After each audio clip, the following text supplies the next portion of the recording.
Welcome to the United States of America podcast. I am your host, Niti, and we are broadcasting live from the Food Church here on North Carolina. If you missed past episodes, please be sure to take the time to watch the first episode and watch the rest like a documentary.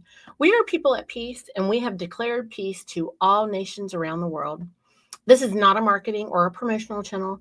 We are shining a light on knowledge that is being hidden from you, and we are sharing the truth about your birthright and your inheritance. We have moderators who are assisting in the comment section, so please be kind and self-govern. If you have any questions, please put them in all caps and only enter them once per show. Greg Clarkson's going to be taking a couple of weeks off because he's taking his family to Colorado. But I am proud today to introduce you to Justice Anna Maria, who is joining us live from Alaska today.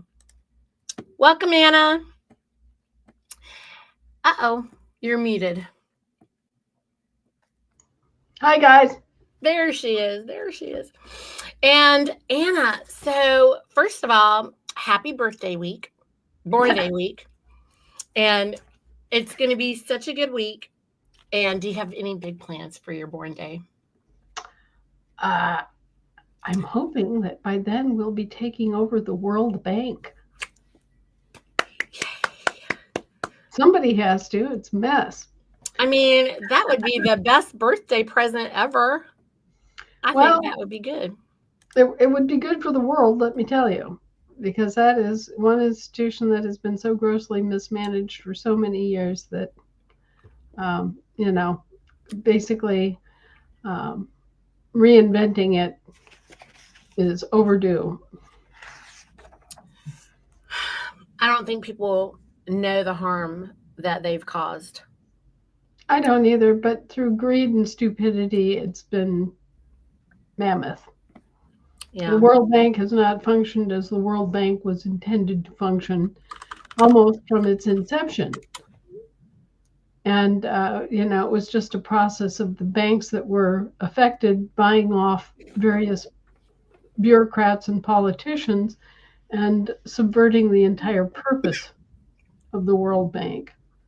You may have noticed that the World Bank has even gotten into gambling. And, the World Bank had more than $1 billion in pandemic bonds issued.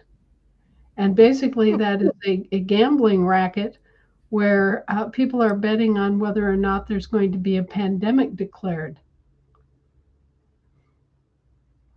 Yeah, all sorts of screw loose things like that.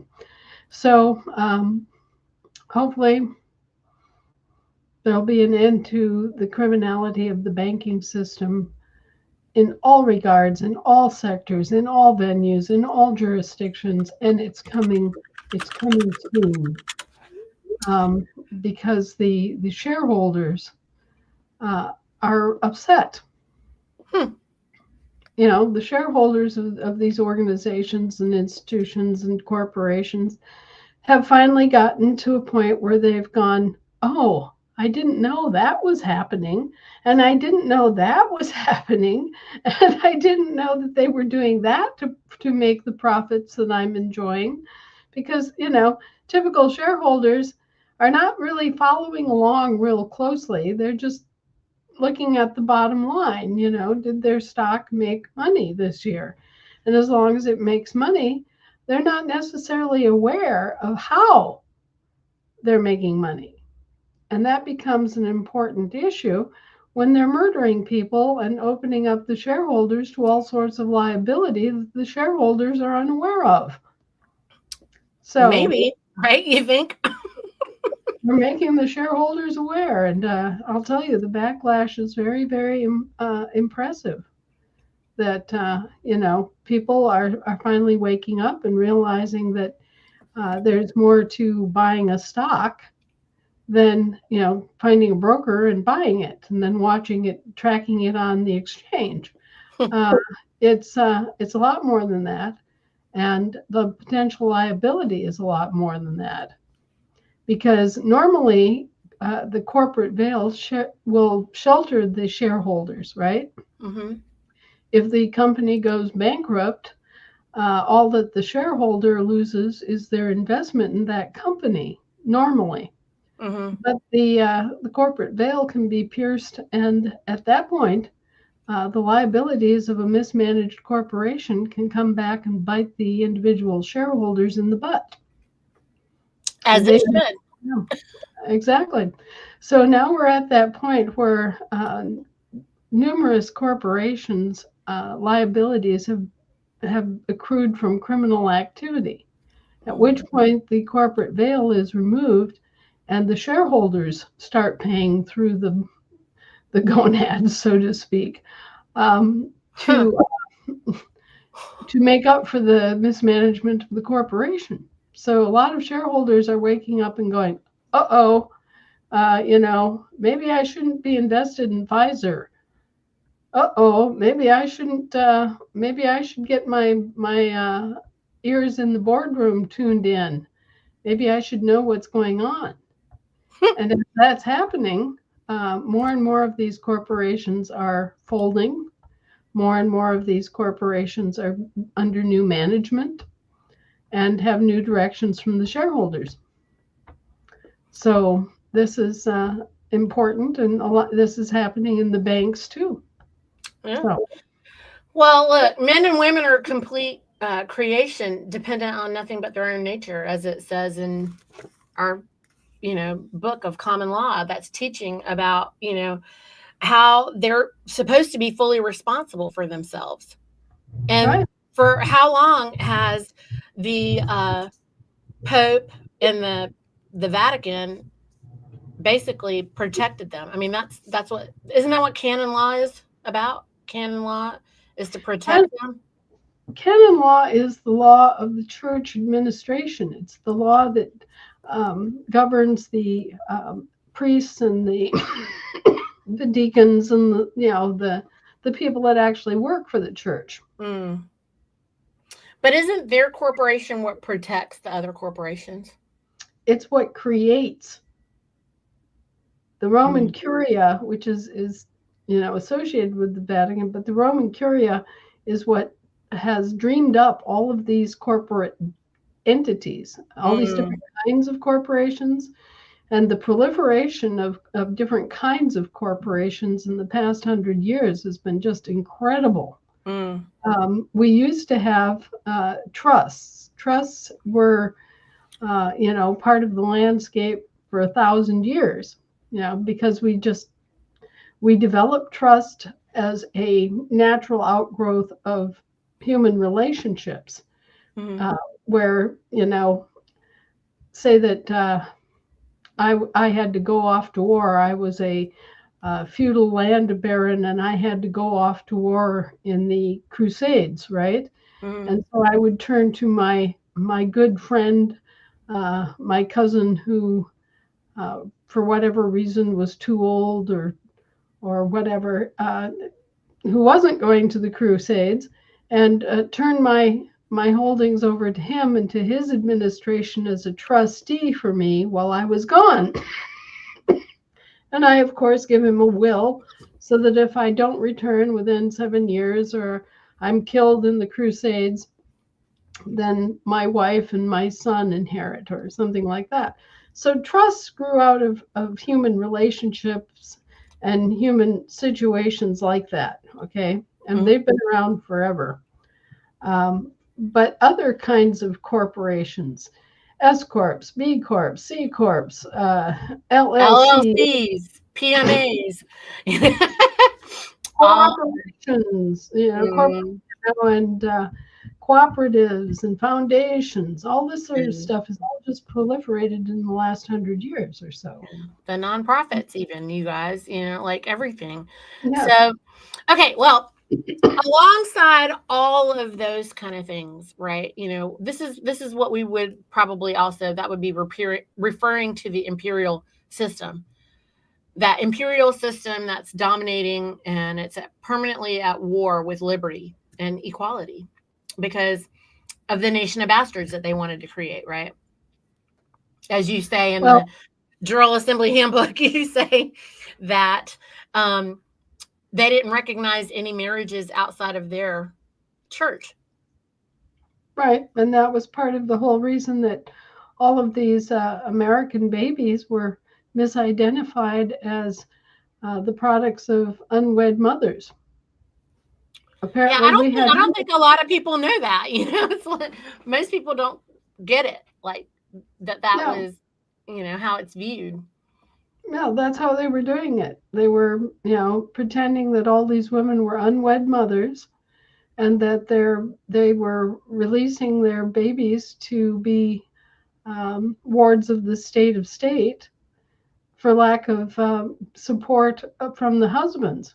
Mm, And so when my mother heard that, she was just about livid. She I'll was bet. about ready to go you know set a buzzsaw up the Pope's skirts.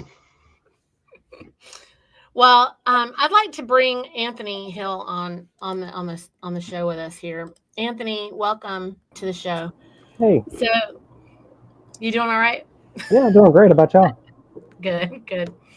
Um, what we're dealing with, Anna, is I mean, look, under American common law, we know that nobody can be really subordinate to anyone else. Like we're all equal. We all are on the same platform. So you have this whole world of kings, and where everybody's a king, and no one knows how to be a king, and no one's ever been taught anything. No one knows what's going on. No one has been educated on ancient law or any law, and in fact, everybody's been dumbed down. And their consciousness is being, is they're having contests to see who it is, that can really control the consciousness of man. And I don't think everyone is quite aware of the fact that that is actually what's going on. And it's up Well, to us. I mean, look, it's been said before that poverty is what is holding everybody back from being able. I mean, that's what causes all the crimes or creates criminals is poverty. But there's always some man's hand in between you and your food that's causing the poverty. It's not anything else. And then and these days they don't hardly have to put their hand between you and the food. What they've done is they've created this lack mindset.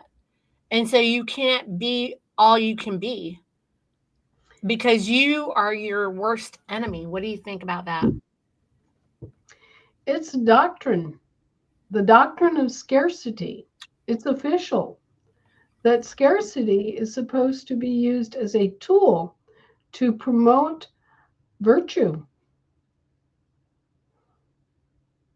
And they've also redefined morality to make it be, they think you can, it's your morality and your truth and my truth.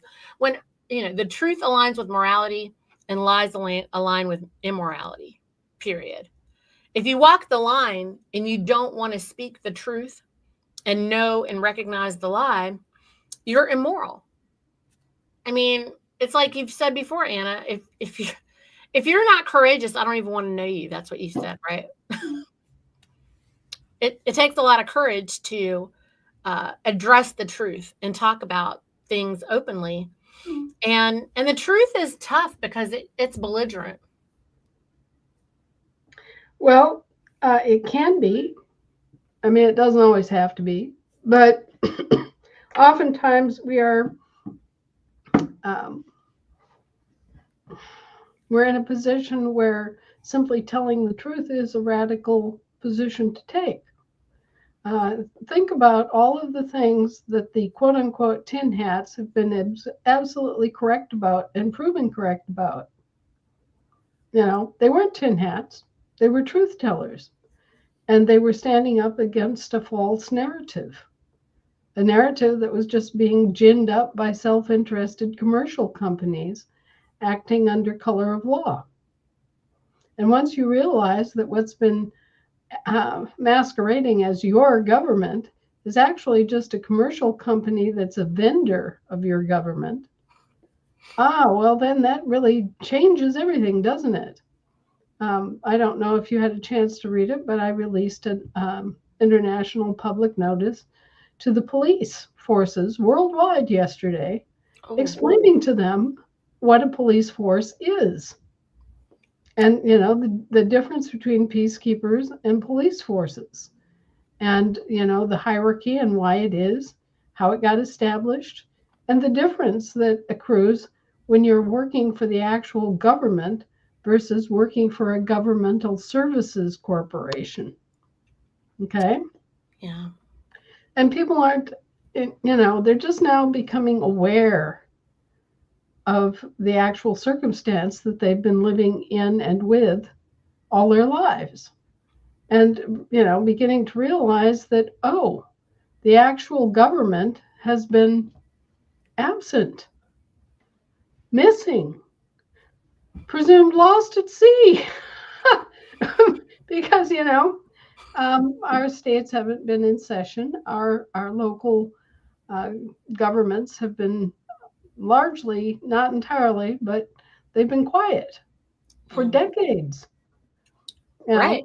So the entire system and hierarchy and everything, we were talking about that on Lisa's podcast this morning too, where, our job is to tell our employees what to do. Mm-hmm. We're the ones that are supposed to be setting the priorities, and we're the ones that are supposed to be enforcing the contracts, including the federal contracts known as constitutions. There are lots and lots of people who have never stepped back and really realized that the constitutions are service contracts. Pure and simple, You have 18 services. You're granted 18 enumerated powers to allow you to provide those services as vendors. And that's really all it is. That's what the constitutions embody. And there are 3 different constitutions, one each for 3 different government services vendors. People are unaware. There are lots of people in this country that never noticed that there was any difference between the Constitution of the United States of America and the Constitution of the United States. So we have been clueless. We have been drifting along. We haven't learned any of this. It hasn't been taught in our schools. Right. And, I was lucky enough that I was the youngest of the youngest of the youngest in 3 generations of our family. And that meant that I got the tail end of all the wisdom and all the thinking and all of the information that got talked over at the dinner table was coming straight at me from 1865. Okay. Mm-hmm. My direct progenitors, my grandfather was born in 1865. Mm. So throughout his lifetime, growing up, he learned all about the war and what went on immediately after the war in the Belle Epoque era, and when all the industrialists came to power and the robber barons and all of that. So I was blessed that I was catching up on all of this information that had generally faded from the public view.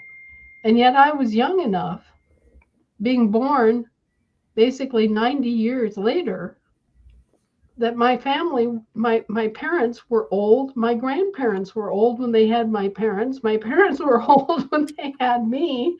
And so I was still in on this conversation, and I was still getting all this information about the Civil War and about the Revolution and about the Federal Republic and about all these things that nobody else was discussing anymore because nobody else was around that was old enough to remember. It's such a big deal. I mean, you hear we're hearing people with boots on the ground that are like, oh, maybe some of us need to step in and help Anna. I'm also a daughter of the of the Revolution. And I'm like, excuse me, what do you know about what's going on, though? There's plenty of sons and daughters of the Revolution, but who has been educated? Who has stood up to the Pope and stood up to the King and stood up to all these people? I mean, I was offended by that for you because I was like, do you know what she's doing and what kind of education is required for all of this? Like, this is a joke.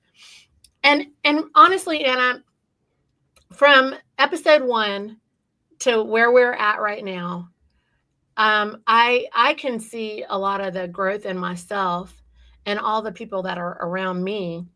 And you know, one of the number one things that we've find, today we were dancing to "Ain't No Stopping Us Now." Because fine, I want to play the song, but if I play it, then you guys, YouTube won't. Know the song. Yeah, they'll cancel. Now They'll cancel the stupid show. So I don't want them to do that. Otherwise, I was going to play the music. But it's so true because we're finally on the move. We are. And I'm not talking about everybody. Yeah, there were people before us, and there's a whole bunch of people that have just walked away. A lot more than I would like to talk about, frankly. And what the reason that I find that everybody's walking away, Anna, is they are not as courageous as you are, because they won't speak the truth and just stand up for it. They get mad because other people aren't getting it. They get mad because they don't want to repeat themselves over and over again. I mean, and Lord knows you've been doing it for all these years. And I mean, I just praise you for even doing that with me for these 85 episodes. And I feel like, duh, like when I watched in the beginning, I'm like, oh, duh, why did it take so long for everything to click in?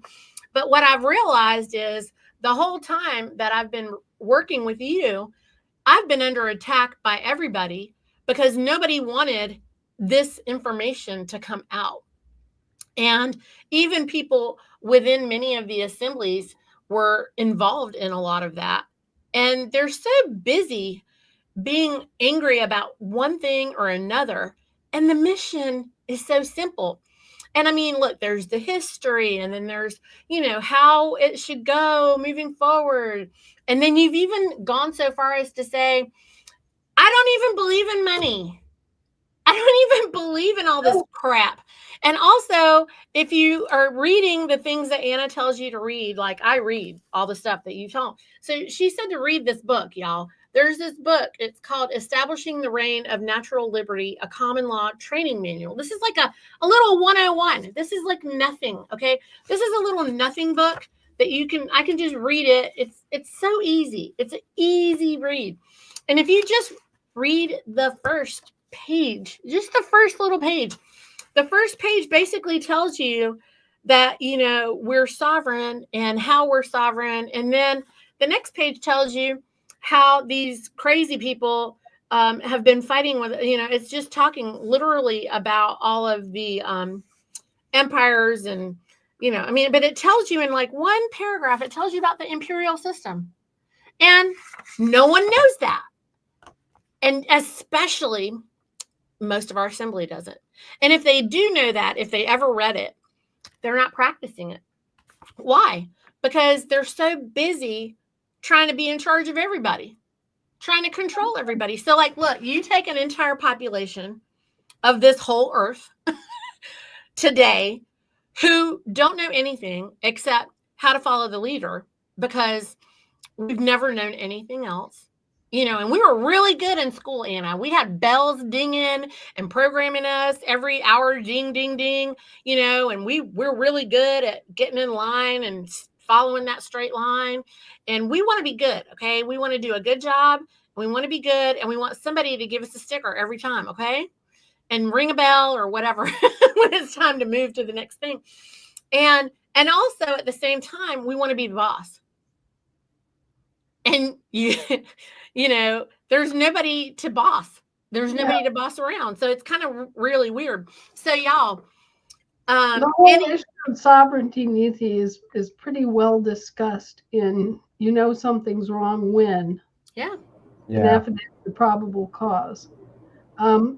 There's a whole section of 2 or 3 pages that gives you quotes about sovereignty, and especially the kind of sovereignty that we enjoy in this country.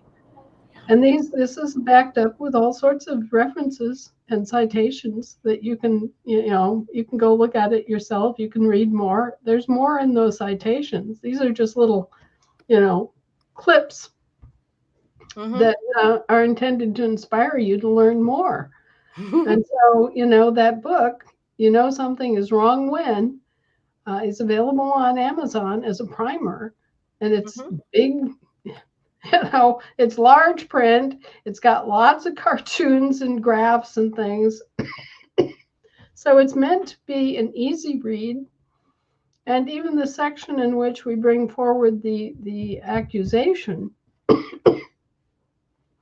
and make that public and use ourselves as an example, that too is just to give you grist for your own mill, to see how the system abuses people and abuses their identity. Basically, we're in the presence of a national level identity theft. And everybody in this country has suffered impersonation at least 3 times. So last night I was writing a little fluff piece just for fun for my birthday. But I pointed out, we've had our identity stolen at least 3 times. And the FBI can't figure it out. They're working on an impersonation case. Somebody is trying to impersonate Susie Wiles, the president's chief of staff, and the FBI is all on it, Well, we've got 320 million Americans, each of whom has been misidentified and impersonated at least 3 times to create 3 public trusts operating in our names. You think that maybe Kash Patel could, stick a couple of real prime agents on that and see if he can discover the truth? I'm still wondering where all the alcohol you supposedly, shuffled through the counties went. I mean, let's have a party. It's your birthday. Come on. I mean, look, y'all. I was telling Anna, I said, what are we going to do? Because people listen, the programming runs deep. It runs really, really deep. It's so deep that everything that we do to try to make it easier for people to talk to you, Anna, like me doing the podcast, or Anthony here, he created a website because he hears you. Yeah, let's do it. Look right down here, the United States of America, scrolling across. It should be capital U on United. Let me fix it. I'll fix it. I'm sure I got drum for those too. Don't worry. We're not part of the federal government. We're the federation standing above the federal government. Right? Right. There you go. There you got it. These little things are confusing for everybody. Well, the biggest thing I get frustrated with is one of the biggest things is being sovereign. You learn is self-governing, and it's really hard to self-govern if you've got constant people telling you not to self-govern in a manner that you can't speak out or say the truth or be authentic, and you get hushed. Well, you mean police? We police ourselves. So this is the crazy part. No one knows how to operate without policing each other. And then they gotta, which is like you even said on the Thursday night you were talking about. Look, North Carolina is crazy. And Anna was like, look, we've had to investigate 18 rumor mill stories they did that were maybe crimes, maybe not crimes. And then I have to take a phone call. Absolutely. Yep. So Anna was talking about how she's had to investigate 18 rumors, she and the Federation. And I mean, they have to look into all the stuff and make sure it's not actually true, that no one is actually really being harmed. And then they do all of this and they spend so much time doing it, which they don't have very many people on staff as it is. And then they're distracted. And what do we really want them to be working on, Anthony? What does everybody really want them to be working on? Getting our courts up.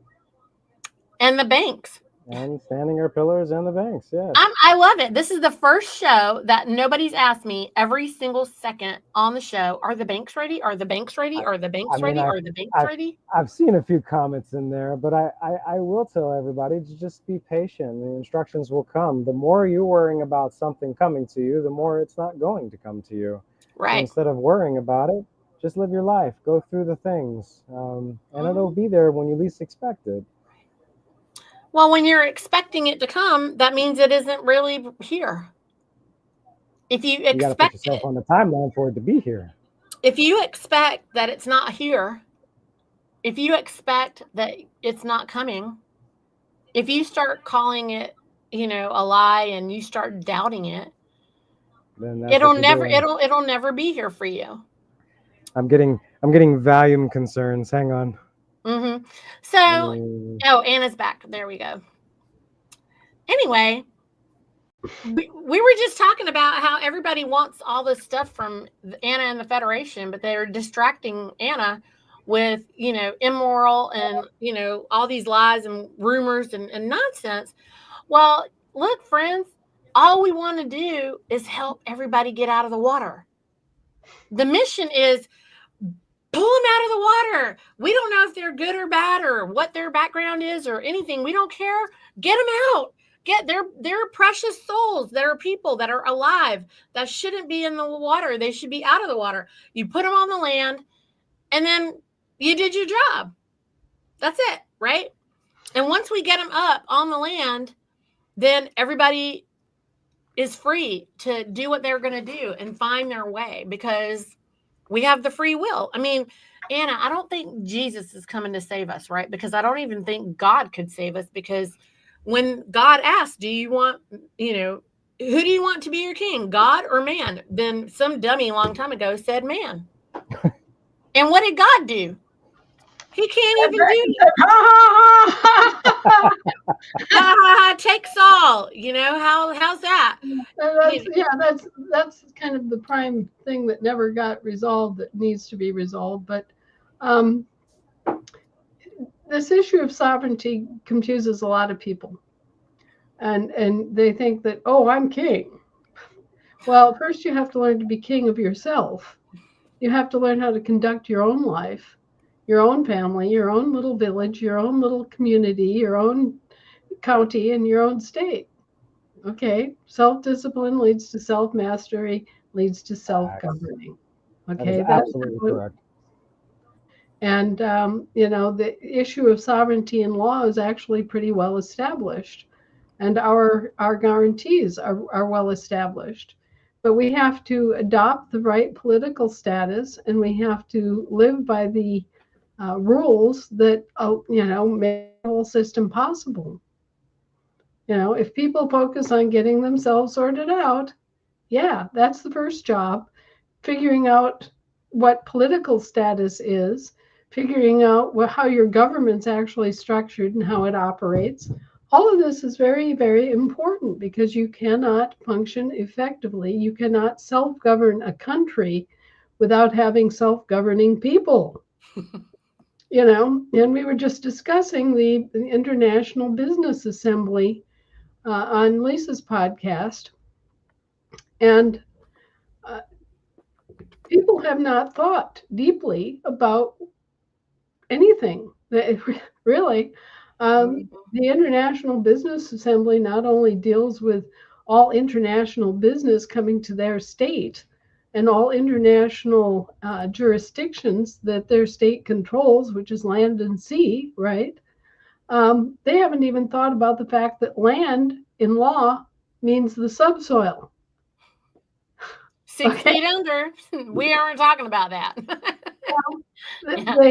They haven't even really come to grips with, in law, there are definitions. The soil is the top 6 inches. It's just the crust on top of what? The land. But the land is the subsoil. We're talking about managing mineral deposits. We're talking about oil reservoirs. We're talking about water reservoirs. We're talking about the sea. We're talking about maritime coastal waters where you have docks and you have have commercial and trade transactions going on. We're talking about the high seas. America is, the states are inheritors of rights in all of these jurisdictions and all these venues and has all these different kinds of law. We have American admiralty law, okay? We don't have to be dependent on British admiralty law. We have our own. And so it's like that story about us having retained the right to go pick blueberries when we sold a piece of property. We retained the right as part of the sale to be able to go up in this particular part of the property and pick blueberries. Okay, I can't tell you how many years it's been since we put on our muck boots and stomped up that very steep incline and picked blueberries among the bears. But we have the right to do it, okay? And it's sort of the same way with how our country's been. We have the right to do all this stuff. We are contractually guaranteed the right to do it. And yet we don't put on our wellies and go march up the hill and do it. And that, now we're doing it, okay? And it's a constant source of amazement to people. Mm-hmm. That, as each layer of the onion gets peeled, they're surprised because they haven't thought. They haven't really made the effort to think things through. Right now, the big surprise is that, we have to get county assemblies organized too. And the county assemblies are different than the state assemblies. But there's a state that's formed by joining all of the counties together called the Union State. Okay? Well, this is all coming as a big surprise to them. And their instinct is to immediately think that the Union State is opposed to the State of the Union, as if they're, competitors and they're fighting against each other. No, they're in two separate jurisdictions, and they have to work together and depend upon each other, or both fail. This is the whole idea. So here we come to working together, Anna. So this is where we've been facing. When we try to get together and work together and provide solutions, all of us come at it from a different perspective because we all have these different experiences. And all the ideas are good. Hello, there are no bad ideas. There's no reason to look. If there was an emergency, actually, which there is an emergency, actually, we're trying to bail the people out of the water who have been in the water. There's millions of people still in the water. Hello, they need us to bail them out. And everybody on the side is so busy fighting with each other. The people are dying in the water. Hello, we need to get them out. We don't need to be arguing with each other about how we're going to get them out. And then you got the ones that are going in and pulling them out. And they're even going in and pulling them out while some people on the land are trying to kill them because they're so mad at them because they're not pulling them out the way they want them to pull them out. Mission is simple. Well, the North Carolina Assembly is on probation for cause. And, I think It's that, sad to hear that. it was something that we had to do because we'd had 18 different spurious complaints where people from South Carolina were accusing other people from South Carolina of doing things, and the Federation was being summoned to investigate. And so we went through 18 separate accusations which had been leveled by North Carolinians against other North Carolinians, and all of these turned out to be things that were just blatantly untrue. Distractions. Well, distractions, waste of time, waste of money, waste of personnel, just completely reckless, senseless gossiping. Mm-hmm. And, false witness, false accusations. All right. So this is all spewing out of North Carolina like a fountainhead. And we're standing there going, do we have mentally unhinged people here? You have a whole bunch of people that are working really hard to pull a bunch of people out of the water, and they can't even handle it. They can't stand it. They can't stand all the ones that we're just trying to save everybody. And can we show you an example, Anna? Now, I just want to finish out this thought. Mm-hmm. Okay, so we had 18 investigations that were just spurious allegations.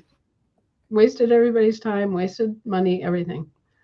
And then we had a very, very good recorder who has been working with the North Carolina Assembly since there was a North Carolina Assembly, who has been faithfully recording people, the paperwork, the declaration paperwork, and the witnesses and everything, to provide the provenance and record that these are Americans, which is basically the Safety Act we're talking about, where people are reclaiming their political status, their birthright as Americans.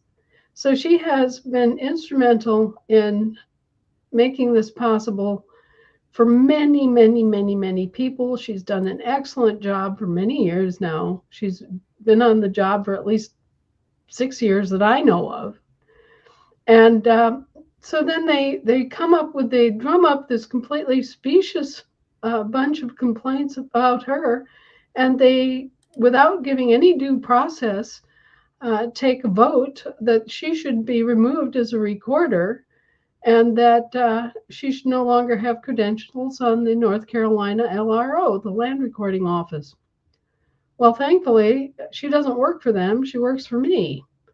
And so she was reinstated, and they got a good rap on the knuckles and on the head for, number one, harming a person who has been so completely competent and so faithful and has done so much work for the assembly, and not even providing her with due process.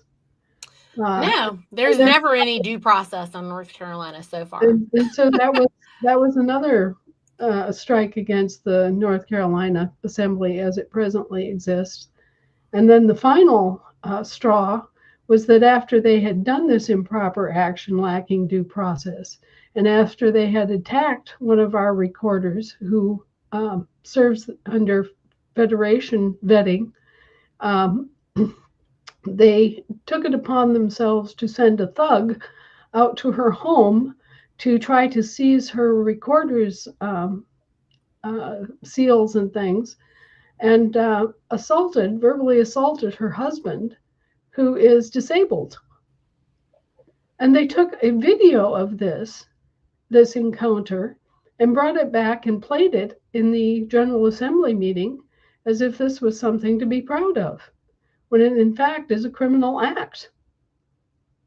And so, we have no choice but to put North Carolina on probation.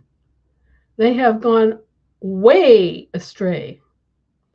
And it's to the point where, I had a conversation with Dominic, who is the senior coordinator who has been there for several years now, trying to build the organization up. And he admitted that he hasn't been able to get them to correct, and he hasn't had any ability to, really take the bull by the horns because he's had so many health issues. So even the coordinator has thrown up his hands and walked away. And this is bad behavior on the part of individuals who have joined the North Carolina Assembly and who have led it astray and have led it into severe error. And if they don't get rid of those people's influence, if they don't shut down the gossip mills, if they don't take appropriate action to, administer we demanded at least a 1 month time out for the member who assaulted the disabled husband, that person needs to be disciplined. And if North Carolina Assembly doesn't do it, then the North Carolina Assembly as a whole is going to be disallowed, the Federation will liquidate it and start over. Because this is the kind of behavior that we're here to prevent during the assembling process. We're here to set a standard for the activities and behavior of the state assembly so that it can act appropriately as a state assembly and not start acting like some sort of chicken yard, you know. And this is exactly what we're seeing in North Carolina is chicken yard behavior, where there's pecking orders, and if you're not the popular person, you get pecked to death. And where they think that they can exercise physical assault and threats and this sort of thing. We don't put up with it, not at all. That's not part of our tradition. That's not part of any state assembly's proper functioning, and it is not something that the Federation will tolerate.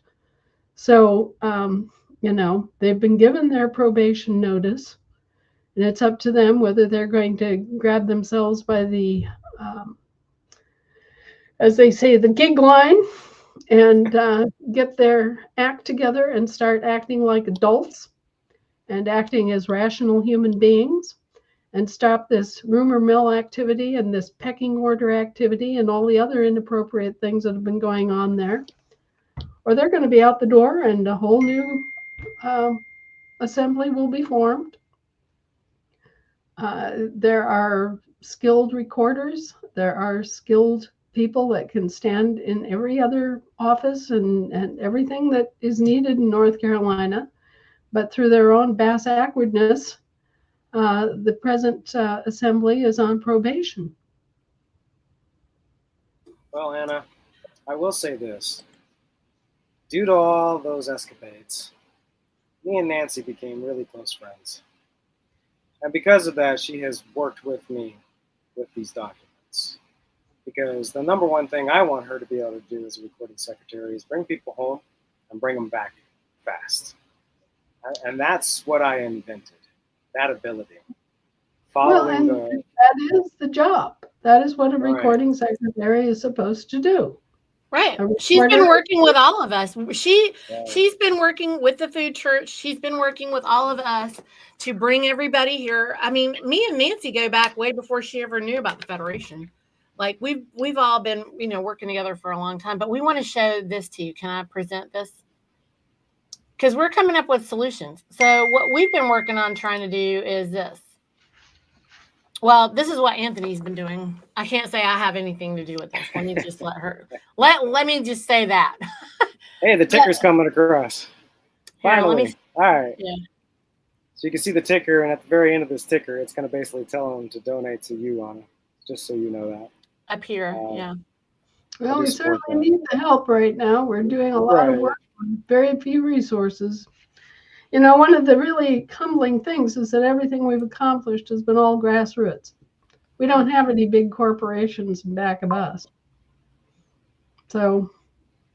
Well, we do have beautiful living men and women who are prepared to do the work and design things to make things simplified for people.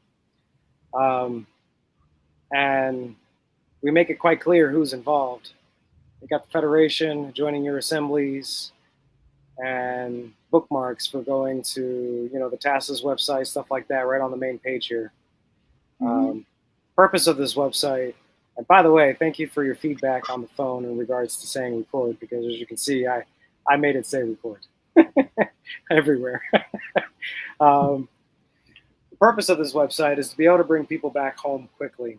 So the only thing you mainly see on the first page right now is all the LROs that are Federation approved, and then of course my LRO that I created as a backup. It's only for backup purposes, have some place in case something happens. And then of course you've got the bucolic laws notices, and then people have the ability to post notices on here once they're inside. The main page basically states the following. This website is designed to help state assemblies, American state nationals, and American state citizens, Americans, and global living men and women have an organized location to operate for processing 928 documents, state notices, remedy, and locating and joining their state assemblies, and a lot more. The simple address to get to this website is correctyourstatus.com. I created this page here, which is Why correct your status? If you click that page, I don't know if you can still see it because I can't see what you're seeing. Yep, okay, it's loading. All right, so it takes you to another page that basically goes over the video of 2 minutes, knowing your public duty, and then goes over the reasons why of correcting your status and the benefits of it. And it's going to play some sound, so let me pause it now. Yeah, most Americans don't realize that their political status was ever changed or anything but just being an American. You know, they have no concept of how they've been misrepresented and impersonated. And so making that argument is important and getting people clued in. Hey, you've been the victim of impersonation. Right. So exactly. your identity as an American has been stolen. I mean, there are only so many ways we can say that, Anthony, but it needs to be said. And exactly. Thank you. You're welcome. The biggest thing is joining your assembly. Now, these QR codes, before I forget, if anybody wants to share why to correct your status, you just take a screenshot of this QR code and show it to somebody, and they'll be able to quickly and easily pull up the website directly to that. The same thing with joining your assembly. The Join Your Assembly, if I click that, shows literally all your assemblies. Shows all the information you need to know.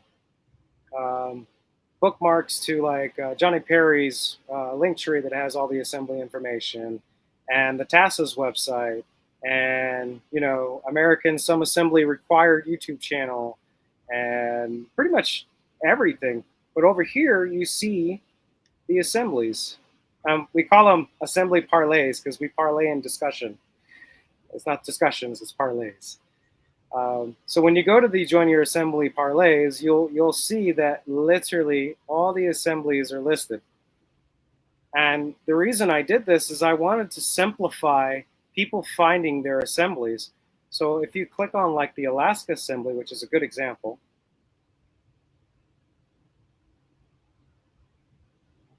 when you get inside, it shows you the information of their website, their contact information for their direct website, and then it basically gives you like whatever coordinator information has been provided from that website at that time. So it's straight to the point. It gets to where people need to know where to go. There's no confusion. There's no misunderstanding. Instead of like trying to find it out and constantly searching for it. Now I'm gonna log in here. Or finding the wrong thing, Anna, because a lot of times what we were facing with people is they wouldn't be able to find their actual assembly. And that was where Anthony was trying really hard to keep it clean and straightforward. This is what we're talking about too. There's so much pushback from everybody about it. Oh my gosh, you're using our assemblies, logos, or seals, or whatever. No, we're trying to make sure people connect with you, because the mission of the bad guys is they don't want the slaves to be free, A. And if they get free, they can't get organized, y'all. So they don't want us to get organized. Well, it's very important to us that we get organized and we get our assembly organized and we're on the proper assembly. And we don't just come home, but then don't participate on the assembly. Right. We have to keep going. We have to literally build our government and operate it. Right. And, just like going up that hill and picking the blueberries, we have to organize ourselves and do it. We have to exercise the right to self-govern in order for it to have meaning. Absolutely. Anthony's trying, like, he gets all our feedback because we'll go to his thing and we'll say, well, what about this? What about that guy? What about the other one? Sorry. Go ahead, Anthony. No, you're good. So I try to simplify this as much as possible. So, you have the ability to create your own profile. Can you make it bigger, Anthony? Because a lot of people are saying they can't see it very well. Is that better? Let me see if I can. I don't know if you can make it bigger. Is that better? Yeah. That's better. There we go. All right. And so this is changeyourstatus.com, correct? Correctyourstatus.com. Correctyourstatus.com. Yeah, okay. Right here. So you can go on this website and make use of all of the resources that Anthony has made available to you, all the information that he's collected and organized for you. This is a service mission that he's undertaken on his own time, and it's not a threat to anybody. The only reason that there was any question from Global is that Global is getting ready to launch a sort of its own system that's somewhat similar to the LRO, in that it will have an office for every state, and it will allow people to correct status and to get connected to their state assembly at the same time. And it'll be another resource on the internet for people to get their bank accounts set up once they've status corrected.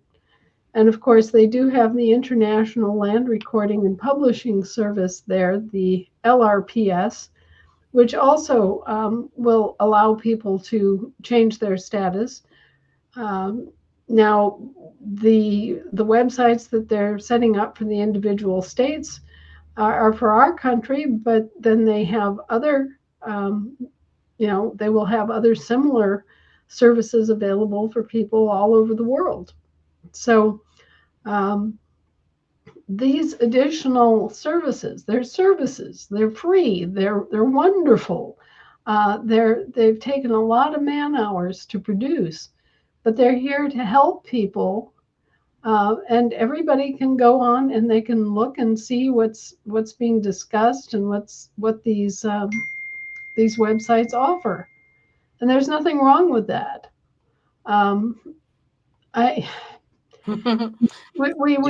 We are not in a position to sniff gift fish. Okay, we're not here to micromanage how people respond and how they take charge of their own lives and the information and everything else. People say to me, I have never charged for anything that I've produced. I've never charged to use any of my information, anybody at all. It's all been free. And that's because I want everybody to have access. I want every American to be able to reclaim their birthright. And, the only fees that are associated with this from me or my side of it at all are the recording fees that the recorders charge for their services and maintaining their databases. So, and those are by agreement to be kept very reasonable. Anna, so I just want to point one thing out about the site. So everything that Anthony's put together, when he was trying to figure out the fees and things, he didn't do anything that was outside the scope of anything that TASA already was doing. So there is a document generator on the TASA website that charges $10 per page for every document that's generated. It's $10 per page. And what Anthony has created here, there's not a charge for the generator if you're a member. But if one person's a member, they can produce infinite 928 packages. Right. So, for example, if I sign up as Niti Bali for my food church and I want to pay the $15 or whatever it is, what is it? How much is it? It's $15 per month or $10 per month if you do the 3, 6, and 12 months in advance. Okay, so if I want to pay the $15 a month, and then I want to sign up everybody who's in my food church and anybody who comes through the food church using this system, I can do it. Yeah. Do you follow what I'm saying, Anna? So a business owner could sign up and then bring home their entire staff. Right. And they would have the help of that because they could make sure the paperwork was done right and all of that good stuff. So I yield to you. If your freedom isn't worth $50, then what can I say? And these are services that cost money to produce. These guys have money that they have to put out to maintain these websites. These guys have got lots and lots of hours into these websites. Yeah. And they also have costs for maintaining into the future because they have to be able to produce the records on demand. So, this is not something that is supplanting the LROs. It isn't something that's in competition with the assemblies. I try to explain to people that when all this began, we had state land recording offices. We had newspapers that had like legal notices sections, for posting legal notices. And we had just a few different places in the counties that were still offering recording system um, services. And what we were seeing was that the state land recording offices and the counties recording services were being shut down. So, the global elite was on the move to make it impossible for people to establish public record of their political status. And that scared us because we were already few and far between as people who realized what was happening. And if they shut down those recording services at the state level, then where would people have as a public place that they could go? The newspapers were turning people away and saying that they couldn't publish their declarations anymore. Actual entire offices were shut down by the state organizations. So we needed places, and we still need places, and we will continue to need places where we can create public records of our declarations, our wills, our land patents, everything. We need these. And, it's great that the assemblies have the LRO system. And eventually, someday, each state will have its own land recording office, and it will have its own system for managing its own state records, and that's all great. It will spin off the LRO. But the concern is that we should have as many places as possible where we can actually post our information so that it is a true public documentation of our claim. If you look back in history, there are all sorts of court cases where people intended to claim their state as their permanent home, and they didn't. And so they were not accorded the rights of Americans. Okay? So we've already been through this in our history as a country, and we don't need to go through it again. Everybody needs to declare their status, their birthright status as an American for their own safety, and so that they can access the guarantees of the constitutions, and so that they can be free. So, it's of prime importance that we have all these different efforts going forward. And, what Anthony has done here is just basically brilliant, because he's brought together all of this information. He's made it available to you for free. If you want to support and use certain parts of the information, it's going to cost you a minimal fee every month, or it's going to cost you to actually publish something, which is a recording fee. Actually, once you pay the $15 or $10 a month, if you want to post something in the notice section, you can just do that. There's no additional fee to do it. I just got to make sure whoever I have is a support rep to go in there and make sure it's been done correctly. You see, there's nothing here that's wrong. There's nothing that's overpriced. There's nothing that's unfair. I've even simplified it to the point where there's steps people can follow. You learn the menu first of how to do all the menus. Then you learn about correcting your status, why, and becoming, and then the instructions on doing so, and then using the generators. And then I even have instructions on how to record on all the LROs that are out there. And then it gives you instructions, for setting up global if necessary, and then joining your assembly.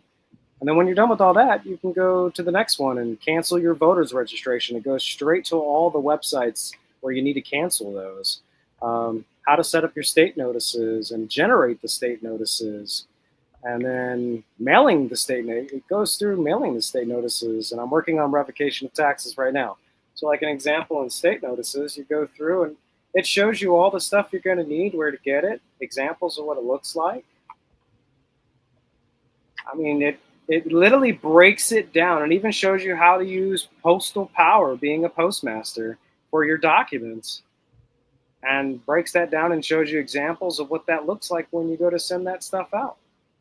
This was important because visibly, like people who are visual learners, can you stop moving it and let her see the... Yeah. So for the people who are visual, right here, like when we would say, put a stamp in the top left-hand corner, that's like, this is the beginning. And then when you flip the page, scroll down and you flip the page and you put it on the bottom right-hand side. And this is the end of the conversation. This is the beginning and this is the end.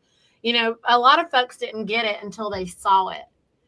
And when he was able to show them that, then they were like, oh. And then also, a lot of people, can you zoom in on this 2-cent stamp, Anthony? A lot of people did not realize that they're used to scrabbling, like doctors scrabble. They didn't legibly write. And so he's made it plain, like, you need to learn cursive. You need to, because people don't even know how to write in cursive. So many people, Anna, did you know? Like they stopped teaching it in school. So there are many adults right now who don't know how to actually write in cursive. And so it's just criminal that people are not educated, and then they can't read. Like they won't be able to read half of these land grants because they're all written out in cursive. Me and Greg are reading all this stuff, and right now, I don't know, a lot of folks will not be able to read it if they don't know how to read that.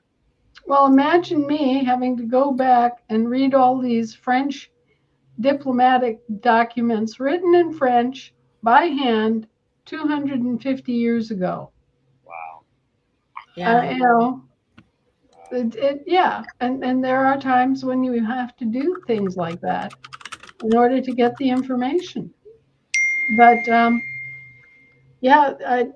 I think that this website that I'm seeing is not only incredibly well intentioned, but incredibly well organized and laid out, and already has a tremendous amount of information that is useful, that people need and that they can use. And really, this is the kind of initiative that will make this succeed. It will make our entire effort nationally and as a country, it will make it succeed. And standing around and pointing fingers and making groundless accusations and slandering people is not part of our program. Oh, Anthony, do you have a ding on? Or maybe turn it off. Yeah, I'm trying to send you this URL you asked for. Yeah. I'll put it up here for everybody because everybody's looking for the URL. Okay. Well, Anna, we appreciate your time, and we wanted you to, obviously, I know Anthony really wanted to know if there was anything that you had an objection about, regarding that, so he could make sure and correct it. No, the thing, Global just wants to hold their own stuff close to the vest till they launch, and they have the 50 different kind of just like the LROs, so that each state has their own contacts and their own direct feed to the bank.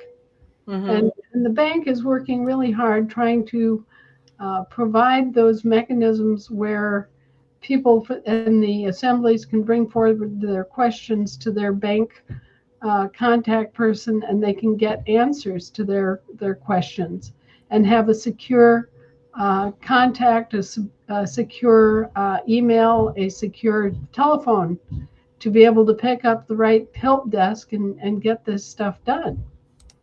It's streamlining. They're trying to streamline communications and yet keep the communications secure. Right. So that was the only thing. And I was more than welcome to put it on the back end because people don't really need. You're right. People didn't need to learn about that right away. They need to know why they're coming to learn it. So. Well, we want people to come home for the right reasons. Right. We want them to come home because they're Americans and they want their birthright.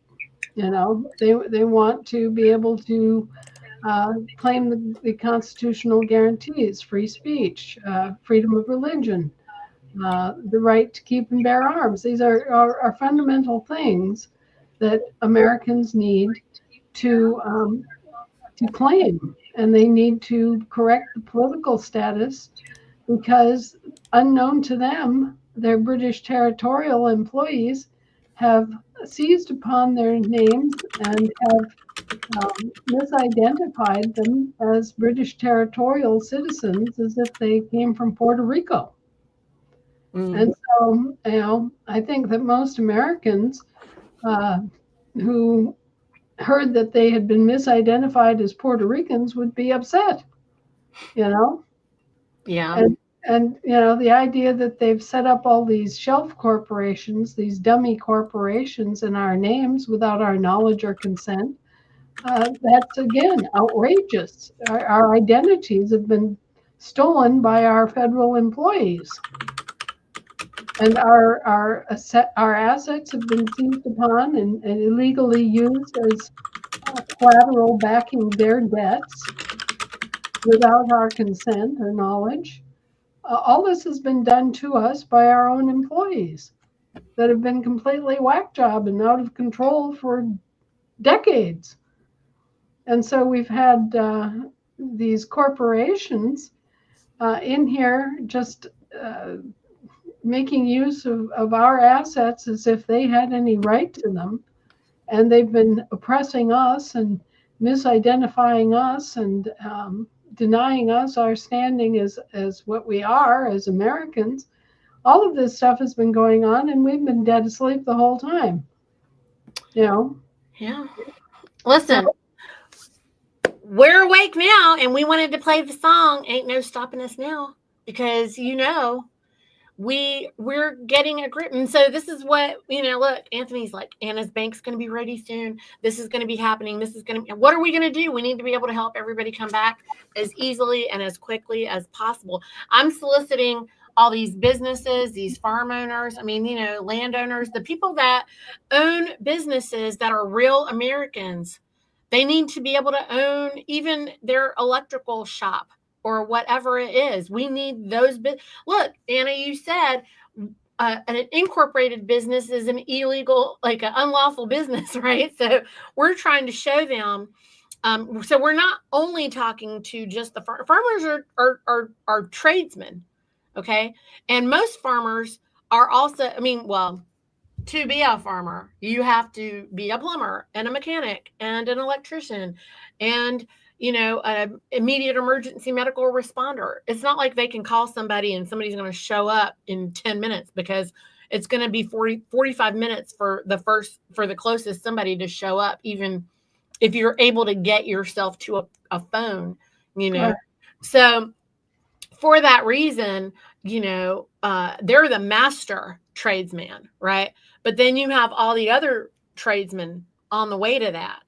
And we're trying to get them all in because, look, once you get the business people here, then they can bring all their employees. A lot of the business people, when you talk to them, Anna, they're like, well, what am I going to tell all my people, if I'm not going to do taxes anymore? And I'm like, are they going to be disappointed? I don't really get it. Like, what are you talking about?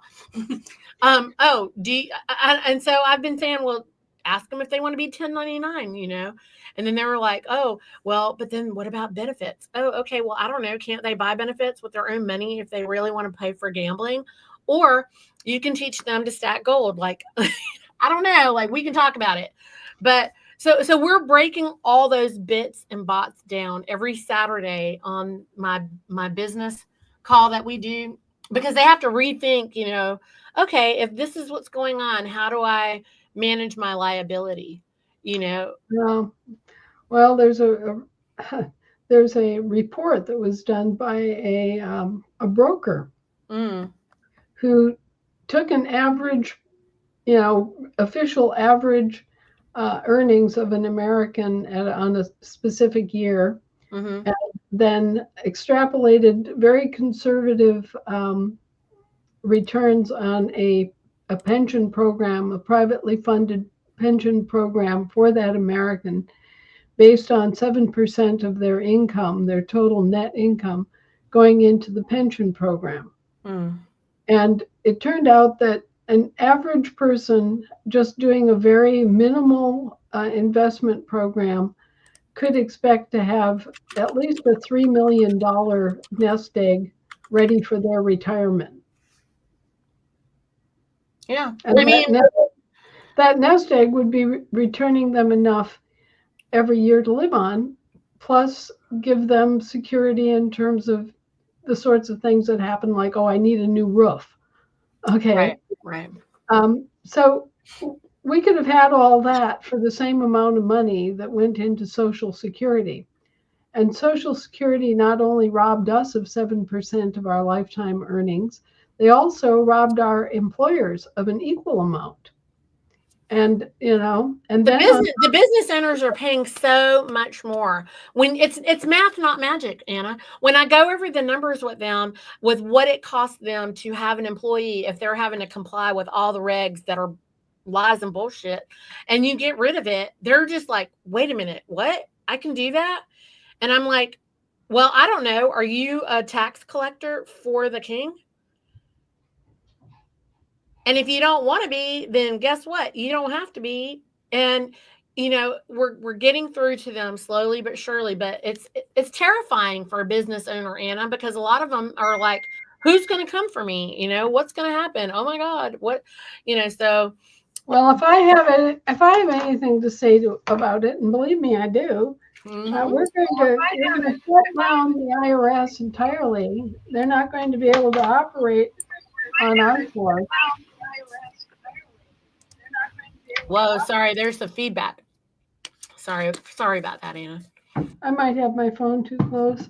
I have to leave my phone on in case I get a It was Anthony's speaker. I'm sorry. I have to leave my phone on because I could get because you're working. Look, Anna's working, y'all. A lot of people complain about all the things, and I'm sorry, but this podcast isn't what's paying her or the reason for her being able to do what she's doing. This is where we're bringing you information that you need so that we can all keep moving. And so bless you, Anna, for taking the time to educate us and help us. And we're trying to move as hard and fast as we can. And there's no stopping us. We're not gonna stop. We're not gonna quit. They're mad about it now because now we're on to them. Now we get it. Now we know. And we only know that because of you. So we praise you. We love you. We thank you so much. And we are just trying to get better at it, And I Anna, you said something so nice to me. You told me, you were like, well, Niti, you're only, barely 2 years into this. And I've been doing it for all these years. And so thank you for that. And because I feel so stupid sometimes, like, why can't I get this? And then you go, oh, well, get ready to have your mind blown because there's also this. And I'm like, oh my God. And so what I really want to talk to you about next week is the land jurisdiction thing that you said, that everybody on all land around the earth has not always invoked that. Oh, this is my other question real quick about Israel. Is that tradition? I mean, I'm really ignorant with that whole landscape as far as Israel. Is that the same land as Palestine? Originally, you're just talking semantics, whether you're calling it Palestine or Israel. It's a chunk of land in the Mideast. Okay. It's a chunk of land in the same way that Wisconsin is a chunk of land.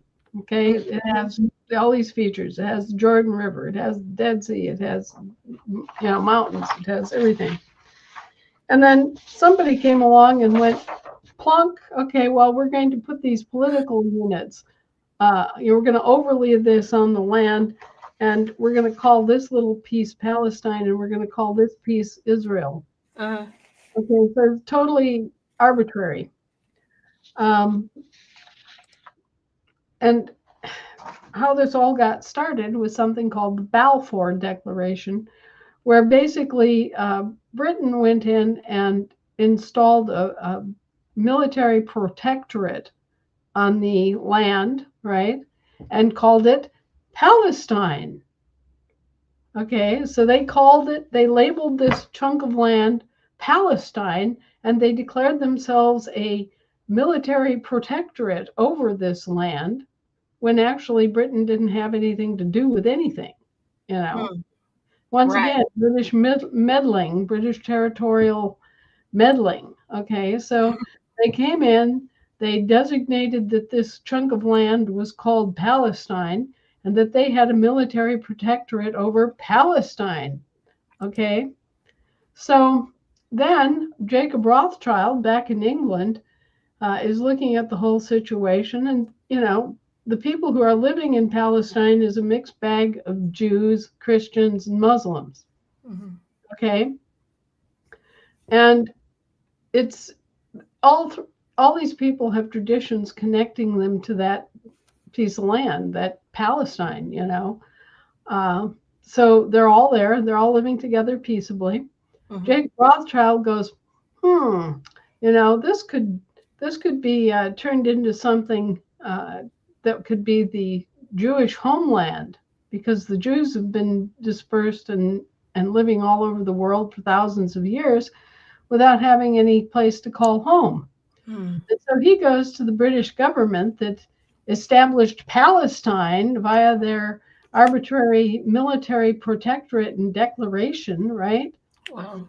And he says, I'd like to rent a portion of Palestine for a period of 99 years, and here's $1 gazillion.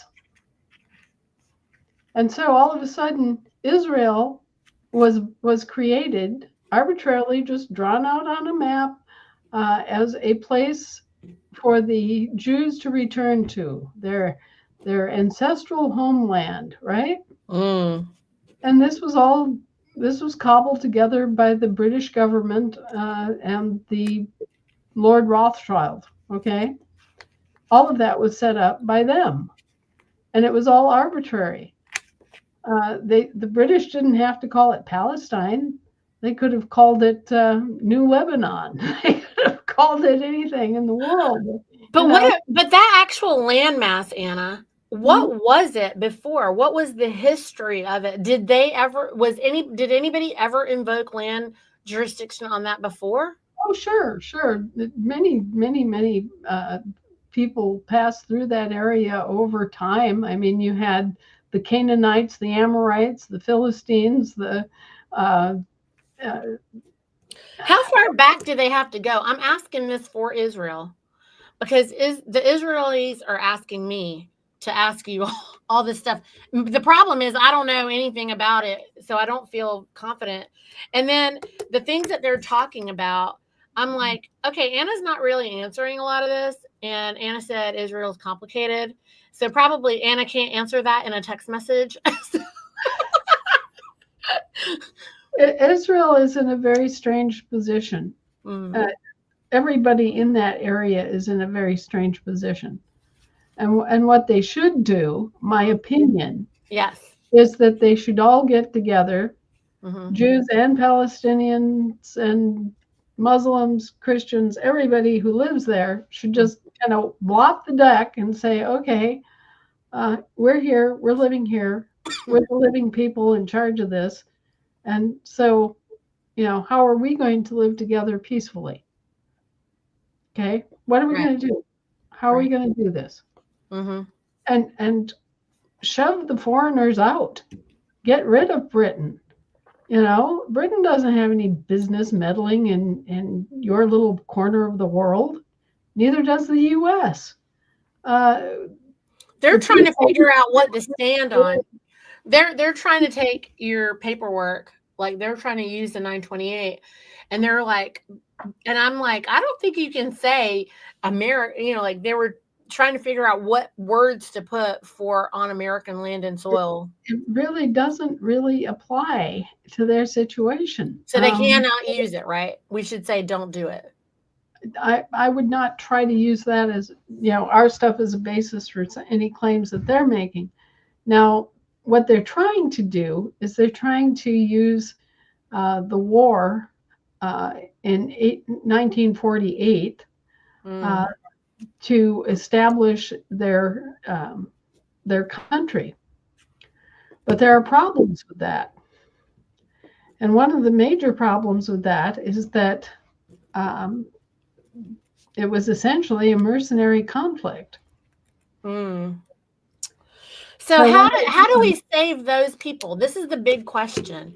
Is not like this is not about just getting them a GFG account. This is like literally like those are the people that are in the water that are wanting to know how we can pull them out, and we don't know how to pull them out because we don't know what language they should use. So I think that this is ultimately it's going to be an agreement. An agreement needs to be made to share the land. Now here in America, we have, I think the official count is now 246 native nations sharing the land with the states. Okay. So what happens is that when say a Cherokee child is born, they're a member of the Cherokee Nation, and they're part of the population of the state where they're born. So they're both a South Carolinian and a Cherokee, and that's fine. They have dual nationality, and so everybody gets along great. So now, they could do Alice, something like that. Alice Allen is suggesting this, Anna. Does that work for Israel? It could. Yeah, it could be made to work for Israel so that, you would be a some say that you were a Sufi Muslim or you were a Shiite Muslim and you were part of the Muslim nation, okay? But you could also be an Israeli if you were born within the confines defined as Israel. Now the Jews who want to have a Jewish state, they want to have a theocracy instead of an actual state. They are very adamant and very nasty about wanting to claim not just the area that they're in now, but basically large portions of Lebanon and Syria, and they want to control all of what the Brits originally defined as Palestine, and they're very warlike and they're very elitist and very not welcoming. And this has all been caused by British meddling because remember, prior to about 1929, none of this existed. This has all been inculcated by foreigners that came into an area that was settled and peaceful and everybody was getting along, and Britain did what Britain does. It set up two teams. It set up the Palestinians and it set up the Israeli team, and then they have profited themselves from them fighting ever since. This is what Britain does. It sets up two sides every time, and then it profits off of the fight that they have set up and engendered. And so, what needs to happen is the foreigners need to leave the area and leave the people alone and let people deal with each other as people, not as Jews and not as Arabs, but as, I don't know what the new name would be, but it needs to be something inclusive, so that everybody who lives there has a right to live there and everybody is being peaceful and following their own traditions and culture, just like our natives. They have their own language, they have their own culture, they have their own religion, they come from a separate race and all of that. But if our heads are all screwed on, there's no reason why everybody can't live together peacefully. That's the thing. We have to take responsibility for our own conditions, our own peace. If somebody's destroying my peace, then they're destroying my life. Look at what they're doing there. They're destroying the peace. And the peace is what everybody needs. I don't care if you're a Jew or a Arab Muslim or a Lebanese or who you are, or maybe you're a Christian who immigrated to the area because you were employed by a book publishing company that needed someone there. There are all sorts of people in that area, and all of them, their lives and their homes and their families are threatened by this constant breaking of the peace. And the peacebreaker, unfortunately, is an incorporated British territorial government calling itself the State of Israel Incorporated, with a head office at Kensington Palace. That's who Benjamin Netanyahu works for. And that's why MI6 came in and paid Hamas to stage that October surprise.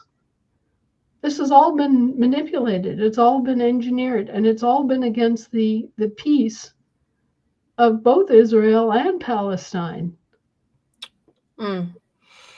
Okay, well, I didn't want us to go down that very deep rabbit hole because I know it's a big one and we're way over time. And I want to respect your time, and I know you're really busy. My heart goes out to the people in the entire region because they've been handed this situation. And what do you refer to? Well, what was the area before it was known as Palestine? Palestine is a very ancient name for the area. You have to start looking at it in terms of how can we reorganize politically to take the power away from the foreigners. Yeah. Well, that's how we were trying to trace it. Like what would you call it now? What would we go all the way back to? That's what, and I was like, I don't know. We'll have to ask Anna if they have any research on that. I don't. The pre-Hebrew Israelite invasion, the area belonged to a whole collection of indigenous tribes, the Canaanites and the Amorites and the Philistines and all these various people inhabited that area before the quote unquote Israelites arrived. So I really don't know enough about the more recent history, the history of, say, that area in 1800. It's sort of like South Africa. You have to go back to about 1800 to get past all the miasma of other people calling you other things. What's so offensive about this is that these people came in from England and other countries, Germany even, came in and labeled your land and labeled you, and you never even had a moment to think about it or weigh in on what you were being called, Yeah.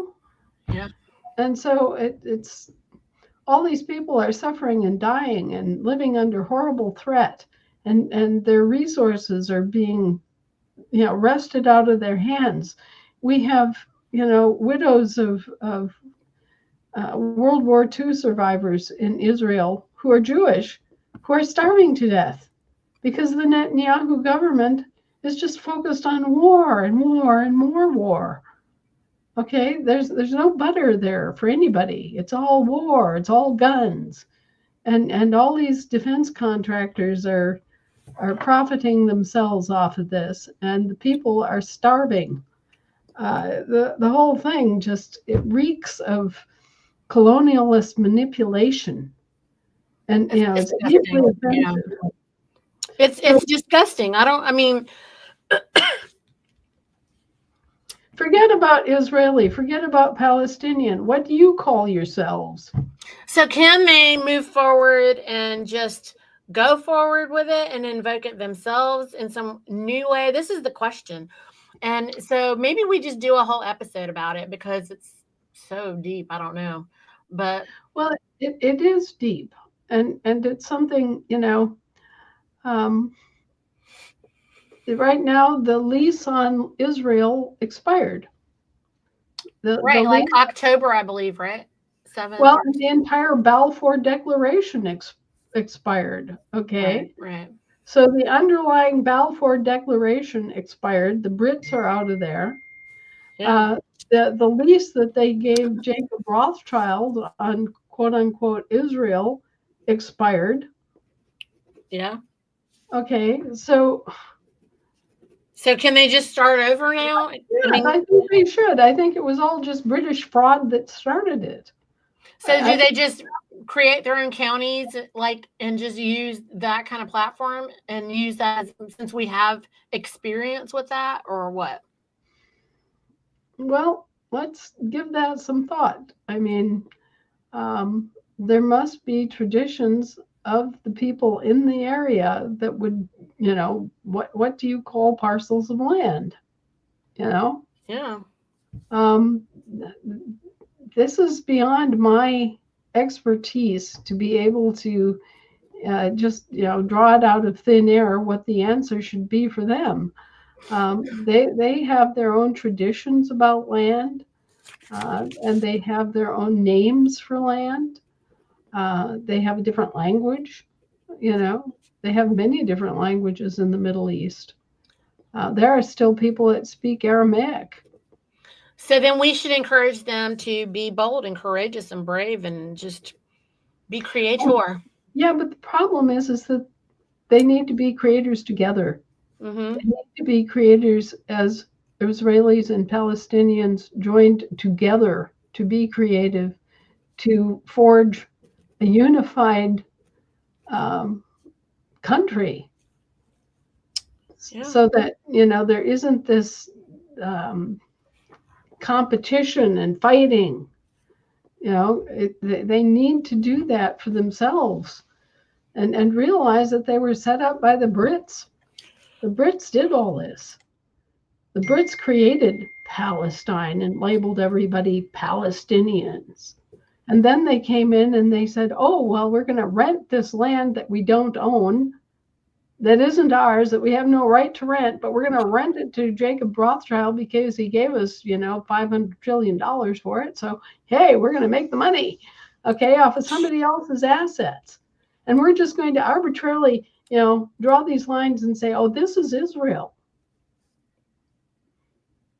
And we're going to set it aside as a Jewish homeland. No, this is all just Brit crap. British labeling, they come in and they label people. Just like they created the Democratic Party and the Republican Party out of nothing so that they could profit from the fight. And this is what they do consistently.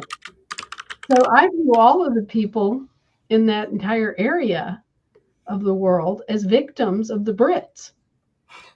And once again, one more. Right.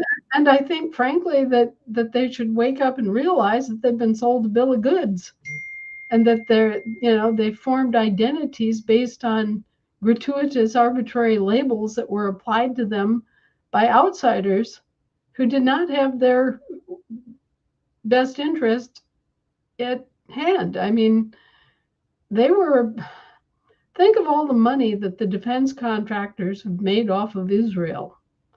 Think of all the money that has been made out of that fight, and how much has been wasted, and how much life has been wasted, and how much pollution has occurred as a result of all this nonsense that got started by outsiders, by people who had no right to be there, who are making arbitrary decisions for the people who are the actual owners. Does this sound familiar? It's very familiar. Very familiar. It's a modus operandi. It's something they've done over and over and over again. If you look at the history of West Africa, you see the same thing. Suddenly there were these labels applied, and all these arbitrary organizational tools were used. And the fact that you've got a British territorial corporation claiming to be the State of Israel Incorporated, operated out of Kensington Palace, tell you something. Yeah. And I just hope that the people in Israel realize that they're also people in Palestine, and that this is arbitrary, that this is stupid, and that they need to outgrow it. They need to realize that they were all schnookered by the Brits. Yeah, the lies are so big. Well, I know. The history of it, you can see where Britain came in, had no right to come in. Like anywhere. Right. They just showed up, sent their mercenaries into the area, drew lines on a map and said, okay, well, this is Palestine, and everybody living in this area is a Palestinian. Oh, wait a minute. Then a few decades later, oh, well, we need a Jewish homeland. And Rothschild here is offering us $1 gazillion to rent him a piece of Palestine, as if they had a right to rent a piece of Palestine, right? Oh, well, we're going to just create Israel out of nothing, and then we're going to back these Israelis as we're going to pay the Israelis to fight the people that are indigenous to the area. We're going to make a big stink here, and the whole thing is just so manipulated and arbitrary and false. Just like how they used our military. Who told them they could do that? Just like they've done all this other nonsense, raping and it's all criminal. It's all 100% criminal. I talked to a guy who had served in the assault on Libya. And he said, we were confused. We didn't know why we were there or what we were doing there. And, in village after village, the people were totally unprepared. They weren't here to fight. We were mowing down civilians. There was nothing there. Why were we there? Well, because you'd been hired as mercenaries to take out Muammar Gaddafi, who was advocating an African Union, which is really no different than the Union of States. Okay, they were doing what we were doing a couple hundred years ago, and the assholes in London, sipping their gin, didn't want the Africans to unite, didn't want there to be an African Union, didn't want a gold-based African currency. And that's what Gaddafi was advocating, and he was gaining traction on that. And so they just said, oh, well, let's go in and attack Gaddafi, take him out, tear up Libya. Oh, we got the money. Imagine these wood ticks. Have you ever seen a wood tick? They swell up with blood. They get attached to an animal, and they will just go from this little itty bitty tiny flat insect into this big, ugly, blood-filled sack. Just imagine people that are like wood ticks. Imagine them sitting around in their little fancy clubs in London, smoking their cigars and sipping their gin and ginning up with this stuff, making it up and making decisions and saying, okay, well, let's go into Libya and take that guy out. He's just become such a problem, and he's preaching an African Union, and that would destroy all of our colonialist interests in Africa.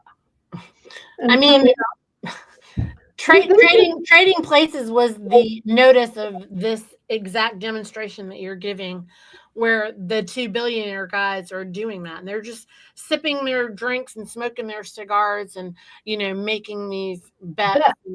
Yeah, they just bet and just say, "Oh, let's just," they don't they're messing with people's lives, like their livelihoods. And they're evil. They're evil. They're evil.